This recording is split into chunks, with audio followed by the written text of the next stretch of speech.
Assalamualaikum warahmatullahi wabarakatuh. Sebelumnya, perkenalkan nama saya Viko Aditya dengan NIM K1B02204.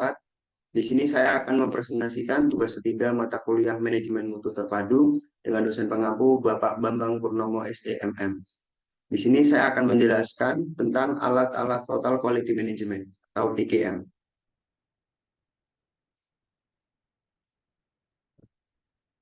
Yang pertama, pengertian alat-alat TQM. Alat-alat TQM atau Total Quality Management adalah teknik dan metodologi yang digunakan untuk mendorong peningkatan kualitas produk dan layanan dalam organisasi. Alat-alat TQM yang pertama yaitu lembar periksa. Lembar periksa merupakan salah satu alat-alat TQM yang digunakan untuk menguji kualitas produk atau proses. Beberapa contoh lembar periksa antar muka termasuk yang pertama ada lembar periksa produk. Ini digunakan untuk menguji kondisi fisik dan fungsional dari produk. Misalnya, jika Anda memproduksi meja, lembar periksa akan memberikan informasi tentang bentuk, ukuran, ketegaran, dan lain-lain. Yang kedua ada lembar periksa layanan.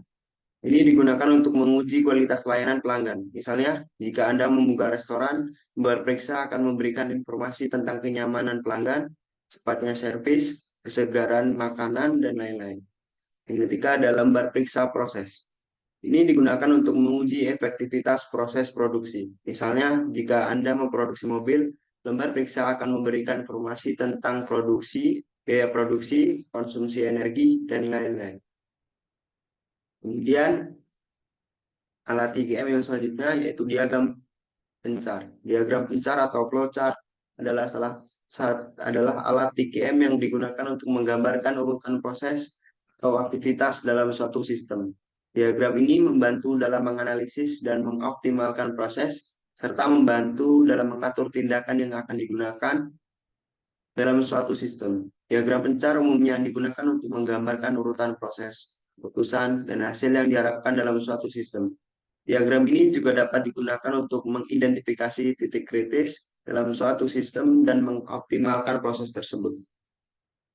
Kemudian, alat TKM yang selanjutnya yaitu diagram sebab dan akibat. Diagram sebab akibat juga dikenal sebagai diagram Ishikawa atau fishbone. Adalah alat analisis yang digunakan dalam total quality management untuk mengidentifikasi penyebab akar dari masalah tertentu. Diagram ini membantu dalam memahami hubungan antara berbagai faktor yang dapat mempengaruhi kualitas produk atau proses.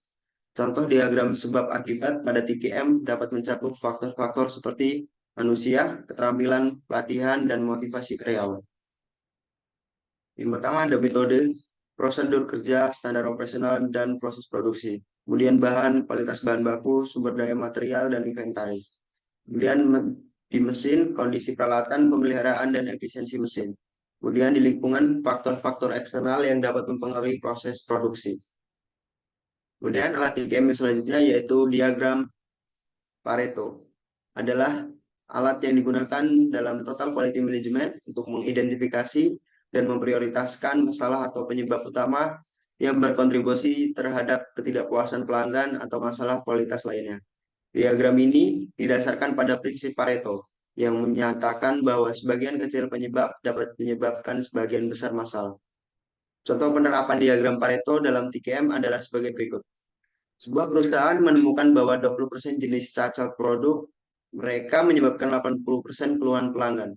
Dengan menggunakan diagram Pareto, perusahaan dapat fokus pada memperbaiki jenis cacat yang paling sering terjadi untuk meningkatkan kepuasan pelanggan secara signifikan. Kemudian, alat TKM yang selanjutnya yaitu diagram alur. Diagram alur dalam total quality management adalah gambaran visual dari proses bisnis atau industri yang diproduksi oleh organisasi. Diagram alur ini membantu dalam mengidentifikasi dan mengorganisir langkah-langkah penting dalam proses produksi atau layanan. Contoh diagram alur dalam TKM meliputi proses produksi.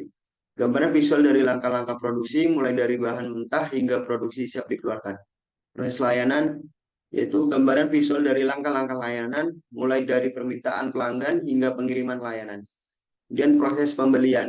Gambaran visual dari langkah-langkah pembelian mulai dari identifikasi kebutuhan hingga pengiriman bahan mentah. Kemudian Alat IKM yang selanjutnya yaitu histogram. Histogram adalah alat yang umum digunakan dalam total quality management untuk menunjukkan frekuensi penyebab suatu masalah yang terjadi. Tinggi batang pada histogram merupakan indikator dari faktor yang paling berpengaruh. Contoh penggunaan histogram dalam TKM meliputi pertama perencanaan kualitas. Dalam histogram, frekuensi masalah pada IES, MCC, dan EDR lebih tinggi. Fokus dapat diberikan pada meningkatkan proses collecting, recruitment, dan definisi scope sebagai bagian dari perbaikan. Yang kedua ada kontrol kualitas. Histogram merupakan alat yang kuat dalam kontrol kualitas karena membantu mengidentifikasi penyebab kinerja buruk dan memungkinkan perbaikan. Mungkin itu saja presentasi dari saya. Apabila ada yang salah, saya mohon maaf. Saya akhiri wabillahi taufiq walhidayah. Wassalamualaikum warahmatullahi wabarakatuh.